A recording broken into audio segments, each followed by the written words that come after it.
हरे कृष्णा। आप सभी भक्तों का हार्दिक अभिनंदन व स्वागत। इस दास का आपके श्री चरणों में कोटि कोटि प्रणाम। नारद भक्ति सूत्र अध्याय 2 भक्ति की परिभाषा के अंदर आज हम सूत्र संख्या 20 ले रहे हैं, जो कि अस्ति एवं एवं।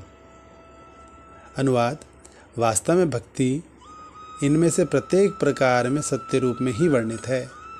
उपयुक्त दी गई भक्ति परिभाषाओं में श्रीला व्यासदेव, श्री गर्ग मुनि, शांडिल्य जी एवं नारद मुनि द्वारा जो दिए गए उसमें विरोध बिल्कुल नहीं है, जबकि नारद जी ने हमें अपनी निजी परिभाषा दी है। तथापि यहाँ वे कहते हैं कि अन्य परिभाषाएं भी प्रमाणिक हैं। सभी आस्तिक धर्मों में कम से कम अंश रूप से उपस्थित भक्ति वास्तव में एक विश्वव्यापी सिद्धांत है। यथार्थ में अनेक धर्मों में हम भगवत प्रेम की ऐसी परिभाषा पा सकते हैं जो नारद मुनि एवं चैतन्य महाप्रभु के अनुयायियों द्वारा शिक्षित सिद्धांतों का विरोध नहीं करती। नारद जी ने श्रेष्ठतम भक्ति की परिभाषा दी है, परंतु क्या ऐसी पूर्ण अवस्था संभव है? उत्तर है हाँ। जब तक भक्त गण समय समय पर शुद्ध भक्ति का प्रकाश ना करें, तब तक आध्यात्मिक प्रति उत्सुक लोग हैं हेतु अनुकरणीय अथवा यत्न करने योग्य कुछ ना होगा, एवं परम भक्ति को एक काल्पनिक आदर्श मान बैठ सकते हैं। जैसा भगवान चैतन्य महाप्रभु कहते हैं, धर्म स्थापना हेतु साधुर व्यवहार। एक भक्त का व्यवहार धर्म के यथार्थ उद्देश्य की स्थापना हेतु ही होता है। ये चैतन्य चरितामृत के अंदर आता है।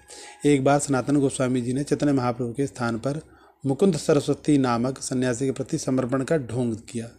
जब चैतन्य महाप्रभु के अंतरंग भक्त जगदानंद पंडित ने सनातन के व्यवहार को देखा तो वे बड़े क्रोधित हुए तथा सनातन को पीटने की धमकी दी। तब सनातन जी ने अपना उद्देश्य उजागर किया। मेरे प्रिय जगदानंद पंडित जी, आप एक अति विद्वान संत हैं। चैतन्य महाप्रभु को आपसे अधिक प्रिय कोई नहीं। चैतन्य महाप्रभु में ये श्रद्धा आपके सर्वथा उपयुक्त भी है। जब तक आप इसका मंचन नहीं करते, तब तक मैं ऐसी श्रद्धा को कैसे समझ पाता।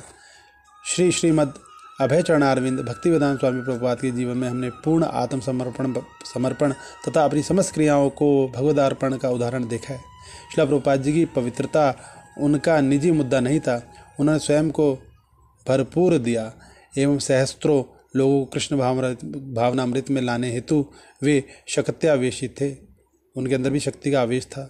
अतः श्रीला भक्तिविनोद ठाकुर द्वारा प्रदत्त कसौटी पर वे पूर्णतः खरे उतरे की एक वैष्णव का गुण यह देखकर बताया जा सकता है कि उसने कितने लोगों को वैष्णव बनने में आश्वस्त किया है।